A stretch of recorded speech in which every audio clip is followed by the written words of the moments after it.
My name's Mirella Guidlin and I'm the Tourism Manager for Griffith. I've been involved for 17 years. I started at the Visitor Information Centre back in 2003.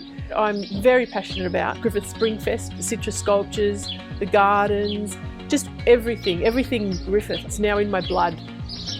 My name's Tori Horder and I have a garden called Davitt Farm. I have been in the Garden Festival I think about 27 times. It's been absolutely wonderful. It's not about having the best garden in Griffith.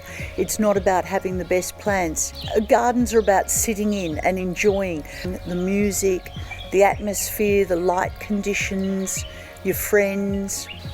They're all things that really matter. 1991 we had the Griffith Festival of Gardens.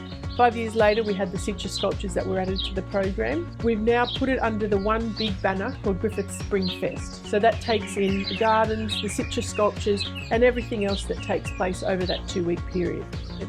It's really all about that hospitality, that country hospitality the garden owners offer.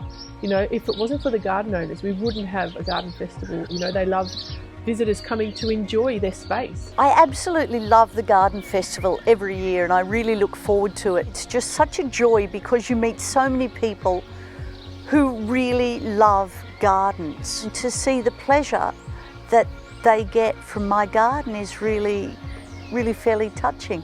I'm Louis Sartor and I'm one of the 2 owners of this garden. My wife Trish and I have been involved with the Festival of the Gardens for about 10 years now.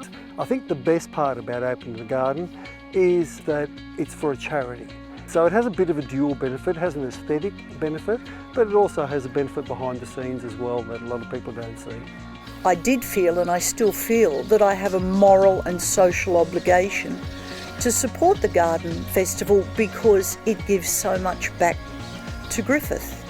So over the years we've brought in, workshops and demonstrations and things within the gardens to reach out to a wider demographic and bringing the foodies into it, bringing the arts and the culture into it. You know, there's so much to offer. We're not just an agricultural area, we're a beautiful area.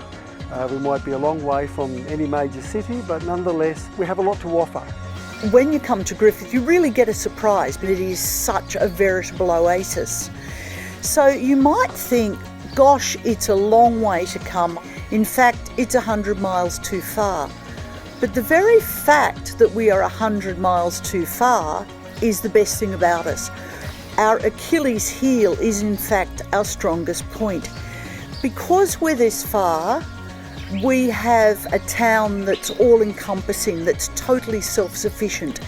And that's a vibe that you can actually feel when you're in Griffith.